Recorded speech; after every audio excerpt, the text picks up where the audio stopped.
Well, hello, good morning, good afternoon, good evening, and welcome to Full Credit to Not Another Rugby League podcast. I'm your special guest, former legend. You can find me on Instagram, Twitter, Facebook, and that shell of a platform, Blue Sky, at @former_legend. And let's kick off with what caught my senses in the past 7 days. Well, this week it was the Anthony Albanese government lowering the standard of fuel in Australia as we struggle for petrol. Nice one, Trumpy. Basically, we have a measure of the quality of fuel we put in our car, but for the meantime, while we can't get fuel in the country, the government has dropped the standards required. Well, I think Albo might have gone a bit too far the other way because I bought 40 litres on Thursday, boys, and found 3 Band-Aids, a smoke button, a losing Keno ticket in my fuel tank. But anyway, we move on.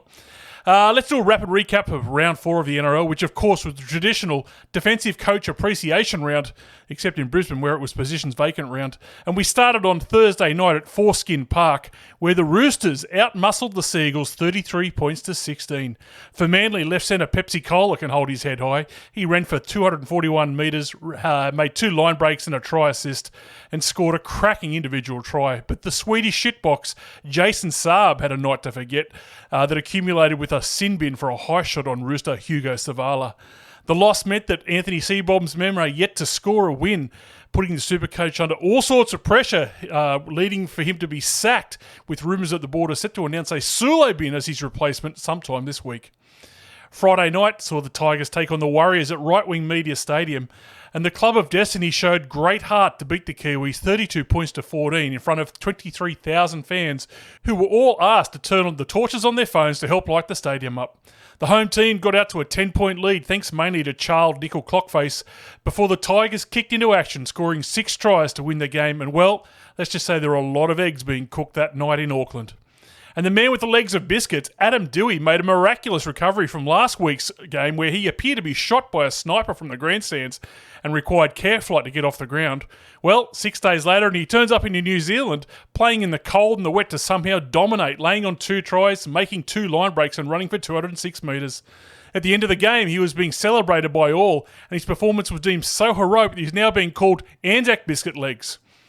The second game on Friday night, and bugger me dead if the Broncos didn't get a rare Friday night game, boys, where they took on crosstown rivals, the Dolphins, at Peter Beattie Showgrounds and walked away winners 26 points to 12. I don't know if it was just me, but it looked like there were plenty of empty seats in the Brisbane coaches box. Anyway, the game saw the return of Adam Reynolds from a rib injury, and the man being held together with sticky tape and a couple of paddle pop sticks didn't disappoint anyone, well, outside of Gordon Tallis, of course, as he scored the second try of the night and kicked the Dolphins to death. Ultimately, the Broncos scored 5 tries to spare a thought for poor old Buck the Bronco, who had to drag himself out of the Smokey Dawson recliner, put out his durry, kick off his slippers, and do 5 laps of the oval throughout the night. The Broncos have now won 6 of the 7 matchups overall against the Dolphins. And how's this for a stat, boys? From the boys down at the Full Credit to the Boys Backyard Stats Lab, the Dolphins' record slumps to 1 from 26 when scoring less than 20 points in a game. Saturday afternoon at Cathy Freeman Oval, and the Knights came to town to take on the Bulldogs in a game where fans were encouraged to come dressed as blue seats. And the promotion was a hit with over 60,000 fans turning up, looking like empty seats throughout the stadium, which was quite the spectacle. Newcastle dominated the first half and led 16-0 at the break as the effects of having an attacking mastermind like Adam Windscreens O'Brien at their disposal is really starting to pay off for the team they called the Dogs of Snore. Despite 2 streaky tries, the home team never got close. Lockie Galvin had hands like cymbals all afternoon, making things harder for his own team, dropping more balls than puberty.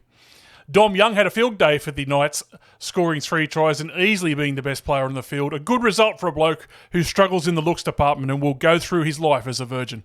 The second game on Super Saturday from Sperm Bank Stadium, and it was the traditional local derby where the Panthers took on the Eels. And it was a close game all the way up to kickoff before the Panthers spent the afternoon scoring tries and the Eels spent the afternoon standing under goalposts.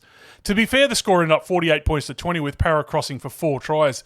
The only real problem is they let Penrith score 8 tries. And you have to feel for the fair-skinned Milky Jenkins on the left wing for Penrith. He copped most of the afternoon sun, which resulted in grade 3 sunburn by the end of the game. Thankfully, he crossed for 2 tries to soothe some of the pain. And don't forget, you can donate to Milky's GoFundMe page as Penrith look at buying an asbestos jersey for him to wear on sunny games. The final game on Super Saturday came from Queensland Rebank Stadium, when you would have thought the biggest issue facing the high-flying Storm players was if they packed their going-out jeans after the game for the Mad Cow. But the Cowboys won their second game in a row, getting up 28-24, while the Storm lost their second game of the year and the rumours of Craig Bellamy being the next coach sacked continue to rumble. Storm CEO Frank Pernisi was seen having lunch with Jason Taylor during the week. I'm just saying. Sunday, and the Sharks travelled down to G.H. Coliseum to face a desperate Raiders side, running away with a 34 points to 22 win.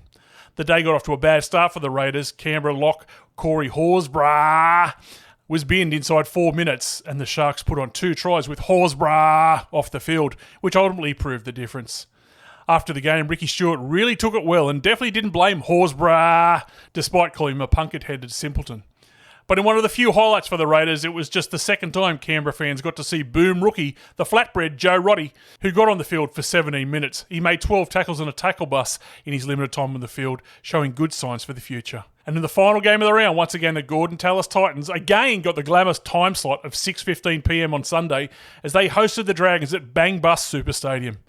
The Dragons were without their front rower, Ryan Couchman, who was suspended for 4 games for, ironically, a hip drop that put Jermaine Hopgood on his couch, for the rest of the year.